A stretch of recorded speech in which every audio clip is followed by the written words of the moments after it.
तो in this lecture we will cover ICAI module question, जिसकी requirement है incremental value calculate करनी है with strategy and without strategy. तो SFM के एग्जामिनर का ये काफ़ी एक फेवरेट क्वेश्चन है। तो इसको इम्पोर्टेंट मार्क कर लें, बेंच मार्क एज अ इसको बेंच मार्क क्वेश्चन मार्क कर लें।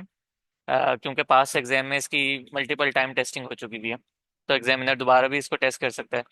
रीड करते हैं इस क्वेश्चन को। ABC company is considering a new sales strategy that will be valid for the next 4 years. They want to know the value of new strategy. Following information relating to the year which has just ended is available. Sales given है, margin gross margin given है, expenses given है, profit before tax, then उसके बाद tax given है, profit after tax given है, then उसके बाद balance sheet के एक्सट्रैक्ट्स गिवन है। फिक्स एसेट मतलब जो कैपेक्स होता है ना, कैपिटल एक्सपेंडिचर, वो गिवन है। फिक्स एसेट क्या है? नॉन करंट एसेट्स है। और कैपिटल एक्सपेंडिचर भी क्या होता है? नॉन करंट एसेट्स में जो हम एक्सपेंस करते हैं अपना। करंट एसेट्स गिवन है यहाँ पे। लाइक जैसे हम वर्किंग कैपिटल की बात करते हैं, तो वो यहाँ पे करंट एसेट्स कहाँ पे आ जाएंगे? वर्किंग कैपिटल में आ जाएंगे। इन्वेंट्री, करंट एसेट, रिसीवेबल वगैरह, इन्वेंट्री और वर्किंग कैपिटल। उसके बाद इक्विटी गिवन है। अच्छा, देखने वाली बात यहाँ पे ये है कि बैलेंस शीट के जो एक्सट्रैक्ट्स गिवन थे ना, उसमें डेट गिवन नहीं है। ठीक है। फिक्स एसेट 8,000 के थे, करंट एसेट 4,000 के थे, टोटल इक्विटी 12,000 की बन रही है। यहाँ पे डेट गिवन नहीं है। If it adopts a new strategy, sales will be grow at the rate of 20% per year for the next 3 years. 20% की ग्रोथ हो रही है। From fourth year onward, it will be stabilized. Fourth year से growth रुक जाएगी। जो third year की जो हमारे पास सेल्स आ रही होगी, वही कंटिन्यू आगे तक होती जाएगी। Okay. The gross margin ratio, asset turnover ratio, capital structure, and the income tax will rate will remain unchanged. Depreciation would be 10% of the net fixed asset at the beginning of the year. Company का target rate of return है 15%, इसको discount rate use कर लेंगे। और requirement क्या है? Determine करना है incremental value due to the adoption of this strategy. तो ये विद स्ट्रेटेजी से इसको एक मरतबा सॉल्व करते हैं, देन इसको विदाउट स्ट्रेटेजी से कंपेयर कर लेंगे। अगर मैं यहाँ पे फॉर्मेट अपने पास रेडी करूँ, मेरे पास ईयर 1 आ जाएगा, ईयर 2, ईयर 3 और ईयर 4 से ऑनवर्ड्स। चलो, सेल्स लिख लेते हैं। ठीक है, सेल्स यहाँ पे सेल्स क्यों लिख रहा हूँ? मैं डायरेक्ट यहाँ से भी स्टार्ट कर सकता था, प्रॉफिट आफ्टर टैक्स से भी। ठीक है, क्वेश्चन तो हमारा यहीं से स्टार्ट होता है ना, प्रॉफिट आफ्टर टैक्स से। लेकिन सेल्स इसलिए चाहिए क्योंकि सेल्स यहाँ पे ग्रो होगी और सारी चीजें जो है ना फिर इस सेल्स से ही लिंक होंगी। कैसे? अभी देखते हैं। सेल्स है 20% और इसको ग्रो कराने 20% से ही। 20,000 है सेल्स, इसको ग्रो करा देते हैं। अगर एक चीज 100 पे थी, मैं उसको ग्रो करा के 120 पे ले जाता हूँ, कि मैंने इसको ग्रो करा दी हूँ। 2 में भी होगी ग्रो, 3 में भी होगी ग्रो। ठीक है। और फोर्थ में सेम सेल्स रहेगी। अच्छा, उसके बाद जो है प्रॉफिट बिफोर टैक्स ले लेते हैं। प्रॉफिट बिफोर टैक्स के बाद इसमें से टैक्स माइनस कर देंगे तो हमारे पास प्रॉफिट आफ्टर टैक्स आ जाएगा। अब ये प्रॉफिट आफ्टर टैक्स भी डायरेक्टली मैं निकाल सकता हूँ। ठीक है। वो कैसे आएगा? ये प्रॉफिट आफ्टर टैक्स जो है ना, इसको देखते हैं ये सेल्स के कितने परसेंटेज में आ रही है। ठीक है, प्रॉफिट आफ्टर टैक्स की मैं अगर यहाँ पे as a percentage of sales calculate कर लूँ, 1400 डिवाइड बाय 20,000, इसका मतलब है ये 7% आ रहा है। तो मैं डायरेक्ट 24,000 का 7% कर सकता हूँ यहाँ पे। सही। 1680 और ये ऑनवर्ड्स सारी फिगर्स आ जाएंगी। अच्छा, प्रॉफिट बिफोर टैक्स भी कैलकुलेट कर सकते थे। प्रॉफिट बिफोर टैक्स ऐसे कैलकुलेट करेंगे। यहाँ पे अगर मैं कैलकुलेट करूँ तो इसको प्रॉफिट बिफोर टैक्स को एज अ परसेंटेज देख लूँ, 2,000 डिवाइड बाई 20,000, ये 10% आएगा। ठीक है। प्रॉफिट बिफोर टैक्स जो है ना, यहाँ पे 10% आएगा। तो इसका मतलब है सेल्स का 10% है। असल में हो पता है क्या आ रहा है इस क्वेश्चन में? सिर्फ जो ग्रोथ रेट था ना, वो सेल्स का गिवन था, और किसी चीज का ग्रोथ रेट नहीं था। स्पेसिफिकली उन्होंने सेल्स का ग्रोथ रेट दिया हुआ था। तो इसलिए सारी चीजों को अगर हमने ग्रो कराना है ना, तो उसको as a percentage of sales हम देख लेंगे वो कितनी है, और उसको मल्टीप्लाई कराते जाएंगे। टैक्स माइनस कर लेते हैं। 30% का टैक्स है, टैक्स माइनस कर लेते हैं। और अगर इस तरीके से भी आएंगे तो ये देखो 1680 ही आएगी। इस तरीके सॉरी, इस तरीके से भी चलेंगे तो ये 1680 ही आएगी। इसको मैंने डायरेक्ट पैड ही निकाल लिया था 7% के हिसाब से। सही है। ओके, नेक्स्ट देखते हैं। अच्छा, प्रॉफिट आफ्टर टैक्स आ गया, तो आगे तो कुछ बचे ही नहीं है, लेस करने हैं इसमें से डेप्रिसिएशन। आगे कुछ बचा नहीं, मीन्स कि आगे ही तो सारा कुछ सॉल्व करना है। लेस इसमें ऐड बैक हो जाएगी डेप्रिसिएशन। सही है। फिर इसमें से लेस हो जाएंगे हमारे पास कैपिटल एक्सपेंडिचर, जो फिक्स एसेट वाले हैं। ठीक है, फिर इसमें से लेस हो जाएगी हमारे पास जो इंक्रीमेंटल वर्किंग कैपिटल आएंगे। जब ये सारा कुछ हम कर लेंगे तो हमारे पास फ्री कैश फ्लो आ जाएंगे। फ्री कैश फ्लो आ जाएंगे। तो इसके बाद हमारे पास, क्योंकि वो ईयर 4 ऑनवर्ड वाली जो चीज़ थी, उसके लिए हमें टर्मिनल वैल्यू कैलकुलेट करनी पड़ जाएगी। तो यहाँ पे टर्मिनल वैल्यू कैलकुलेट कर लेंगे और इनको फिर नेट कर लेंगे। ये नेट में हमारे पास फाइनल फिगर होगी जिसको हमें डिस्काउंट करना होगा। ठीक है, पूरा फॉर्मेट मैंने कहा पहले रेडी कर लेते हैं। डिस्काउंट करना होगा, डिस्काउंट करके इसकी पीवी आ जाएगी, और देन उसके बाद एनपीवी आ जाएगी। ठीक है, और ये एनपीवी होगी सेल्स विद स्ट्रेटेजी वाली। ठीक है, स्ट्रेटेजी अप्लाई की है ना, 20% ग्रो हमने अप्लाई किया है, ग्रोथ अप्लाई की है। तो ये इसको फिर कंपेयर कर लेंगे विदाउट स्ट्रेटेजी से। तो यहाँ तक इस क्वेश्चन को देखते हैं। अब इसके आगे कंटिन्यू करें अगर, तो डेप्रिसिएशन डायरेक्टली नहीं given, 10% of net fixed asset दी हुई है। ठीक है, अब इसको सोचना कैसे है। देखो, नेट फिक्स एसेट का अगर परसेंटेज ग्रोथ की दी हुई होती है ना, तो हम क्या करते हैं, पहले नेट फिक्स एसेट निकाल लेते हैं, उसको 10% से मल्टीप्लाई कर लेते हैं। लेकिन फिक्स एसेट की परसेंटेज भी नहीं गिवन ग्रोथ की, तो उसको भी हम ना, फिक्स एसेट को भी हम as a percentage of sales जो है ना, पहले एक परसेंटेज कैलकुलेट कर लेते हैं फिक्स एसेट की। यहाँ पे मैं क्या करता हूँ, सेल्स है हमारे पास, फिक्स एसेट है 8,000 के, इसको डिवाइड कराता हूँ 20,000 से, तो मेरे पास परसेंटेज आ गई। ठीक है, fixed asset as a percentage of sales आ गए। सिमिलरली वर्किंग कैपिटल के लिए भी कर लेता हूँ। वर्किंग कैपिटल है हमारे पास, करंट एसेट कितने हैं, 4,000, इसको मैं डिवाइड करा देता हूँ सेल्स से।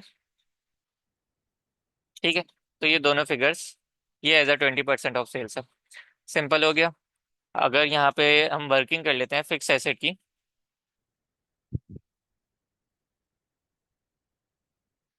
वो जो हम कैपेक्स फाइंड करते हैं, कैपिटल एक्सपेंडिचर, और ईयर्स में यहीं से कॉपी कर लेता हूँ। सही है। तो सबसे पहले ओपनिंग, मतलब ओपनिंग वैल्यू चाहिए होगी यहाँ पे ना। तो ओपनिंग वैल्यू कितनी है, 8,000। ठीक है, स्टार्ट हमने ले रहे हैं 8,000 से, इसमें से लेस करा देंगे डेप्रिसिएशन। इसका 10% ले लेते हैं डेप्रिसिएशन। ठीक है, डेप्रिसिएशन के बाद हमारे पास ये 7,200 की वैल्यू आ गई। अब उन्होंने ये बोला था कि जो हमारे पास ईयर 1 के एंड पे जो क्लोजिंग वैल्यू आएगी ना एसेट की, वो अनचेंज है। अनचेंज मतलब कि जो 40% के हिसाब से पहले चल रही थी ना, अभी भी 40% के हिसाब से चलेगी। तो 40% as a percentage of sales, वो अभी भी ऐसे ही चलेगा, क्लोजिंग वैल्यू। तो ईयर 1 पे जो हमारे पास फिक्स एसेट की वैल्यू आ गई है, वो 9,600 की आ गई है। ठीक है, 9,600 की आ गई। अब हम देख लेते हैं इंक्रीज कितना हुआ है। तो 9,600 माइनस 7,200, इंक्रीज कितना आया, 2,400 का। इसका मतलब है कि ये जो कैपेक्स के लिए जो हम यहाँ से लेस करते हैं ना वैल्यू, वो हमें मिल गई 2,400 की। अब इसमें दो चीजें होती हैं। एक तो depreciation to the extent of depreciation वाली भी होती है। ठीक है, अगर मैं यहाँ से कंपेयर कराऊँ, ये देखो, एक होती है to the extent of depreciation वाली, एक होती है नेट ऑफ डेप्रिसिएशन वाली। तो ये अभी जो हमने वैल्यू फाइंड किया ना, वो दोनों एक साथ है, 2,400। सही है, तो इस चीज को, तो यहाँ पे अगर मैं लिख लूँ, ये कैपिटल एक्सपेंडिचर हमने फाइंड कर लिया 2,400 का, और यहाँ पे डेप्रिसिएशन भी हमने फाइंड कर ली, जो कि एड बैक करानी है 800 की। तो फर्स्ट ईयर यहाँ पे हमारा कंप्लीट हो गया। नेक्स्ट ईयर देखते हैं, नेक्स्ट ईयर में क्या होगा। जो फर्स्ट ईयर का क्लोजिंग है, वो नेक्स्ट ईयर का ओपनिंग बन जाएगा। इसके ऊपर हम डेप्रिसिएशन अप्लाई कर देंगे 10% की। और जो अब हमारे पास क्लोजिंग वैल्यू आएगी ईयर 2 के एंड पे, वो कैसे आएगी, सेल्स का 40%। ठीक है, 11,1,520 हो गया। अब देख लेते हैं इंक्रीज कितना आ रहा है। तो इसका मतलब है 2,880 का हमने कैपिटल एक्सपेंडिचर किया, और यहाँ पे डेप्रिसिएशन 960 की। दोनों फिगर्स मिल गए यहाँ पे भी। सही। एक स्टेप आगे फर्दर बढ़ते हैं, ईयर 3 के लिए कैलकुलेट कर लेते हैं। इसका जो क्लोजिंग है, वो नेक्स्ट ईयर का ओपनिंग। इसके ऊपर 10% की डेप्रिसिएशन।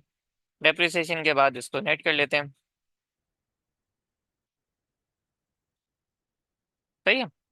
और क्लोजिंग कैसे आएगी, अगेन सेल्स का 40%। और इन दोनों का डिफरेंस, हमारे पास 3 4 5 6 का हमने कैपेक्स किया है। और जो डेप्रिसिएशन आई 3 में 1152 की आई। लास्ट ईयर रह गया। फोर्थ ईयर में क्या होगा, ये क्लोजिंग ओपनिंग बन जाएगा, इसके ऊपर डेप्रिसिएशन लग जाएगी। ठीक है। और क्लोजिंग वैल्यू कैसे आएगी सेल्स का, 10%, ओ 40%। सही है। और इन दोनों का डिफरेंस ले लेते हैं, ये वही आ जाएगा 1382।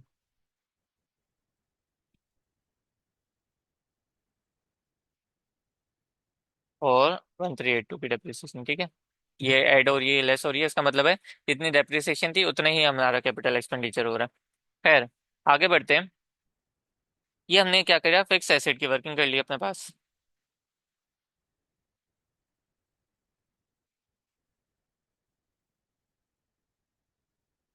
अब एक वर्किंग कर लेते हैं यहाँ पे, किधर करें, यहाँ पे कर लेते हैं, नीचे ही करते हैं, वर्किंग कैपिटल की।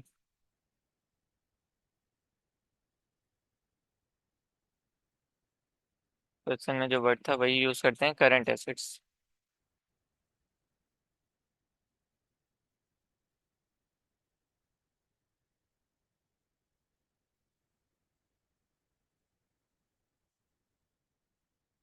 चलो, करंट एसेट्स की वर्किंग कर लेते हैं। यहाँ पे हमारे पास ईयर 0, ईयर 1, ईयर 2, 3 और 4। ठीक है। 0 में जो वर्किंग कैपिटल थे वो डायरेक्ट क्वेश्चन से पिक करते हैं।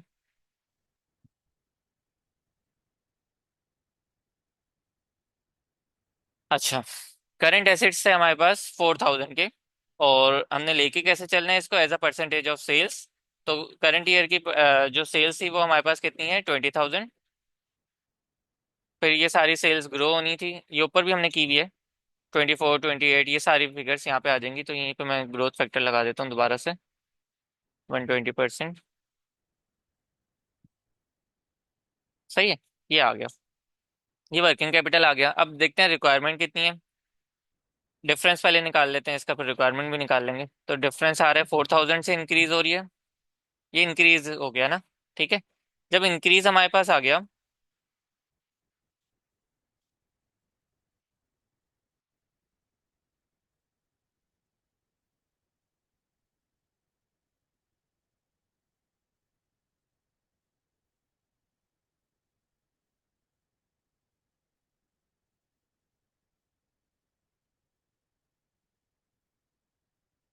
अब इसका हमने 20% लेना है, ये रहा 20%। ठीक है। सिंपल। ये आ जाएगी वर्किंग कैपिटल रिक्वायरमेंट, 960 और 1152। सिंपल। हमने क्या किया है इसको दोबारा से समझ लेते हैं। हमने अपने पास सेल्स लिखी, उसका डिफरेंस देख लिया, इंक्रीज कितनी हो रही है। हमेशा ऐसे ही करते हैं, कोई पहला क्वेश्चन तो नहीं है, क्वेश्चन नंबर 1 में भी इसी तरीके से हमने किया था, ये सेल्स लिखी थी।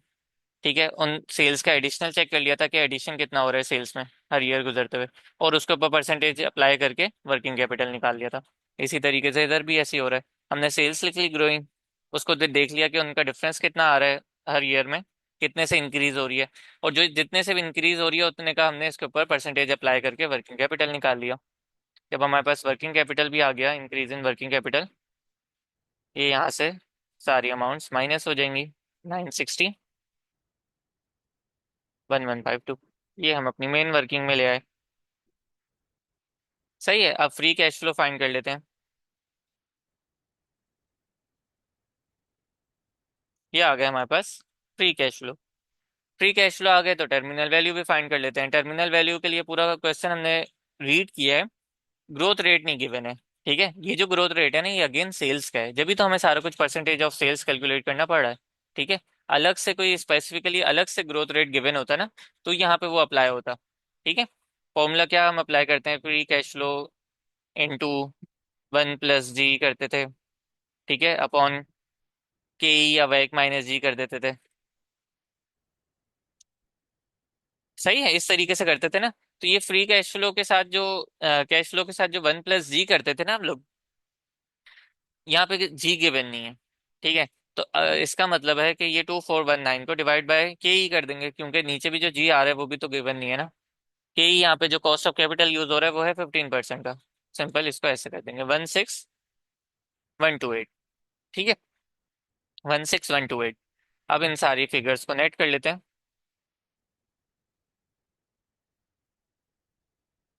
अब ये जो 16128 है इसको हमने ईयर वन पे भी लेके आना है ना, ईयर जीरो पे भी लेके आना है। डिस्काउंट फैक्टर अप्लाई करते हैं। 1 + 15% की पावर में -1। ये -2 हो जाएगा, ये -3 हो जाएगा, और ये -4 हो जाएगा। इसकी पीवी कैलकुलेट कर ली, पीवी के बाद इसकी हमने एनपीवी कैलकुलेट कर ली। विद स्ट्रेटेजी के साथ 8643 की हमारे पास वैल्यू आ गई है। सिंपल, ये हमने कैलकुलेट कर ली। ये सेल्स विद स्ट्रेटेजी थी। यहाँ पे इसका कंपैरिजन कर लेते हैं, बस क्वेश्चन तो कंप्लीट हो गया पर हमारा ऑलमोस्ट।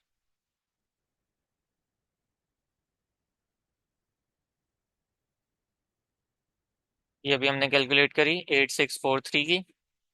ठीक है। सेल्स विद आउट स्ट्रेटेजी वो किस तरीके से आएगी? डायरेक्ट हमने क्या करना है, प्रॉफिट आफ्टर टैक्स पकड़ना है, क्योंकि इसके ऊपर कोई ग्रोथ नहीं लगेगा, कुछ भी नहीं होगा। ठीक है, यही रहेगी। तो इसको डिस्काउंट कर देना है केई से या वैक से, जो भी है क्वेश्चन में डिस्काउंट रेट गिवन 15% का। तो हमने क्या किया, 1400 को डिवाइड बाय 15%।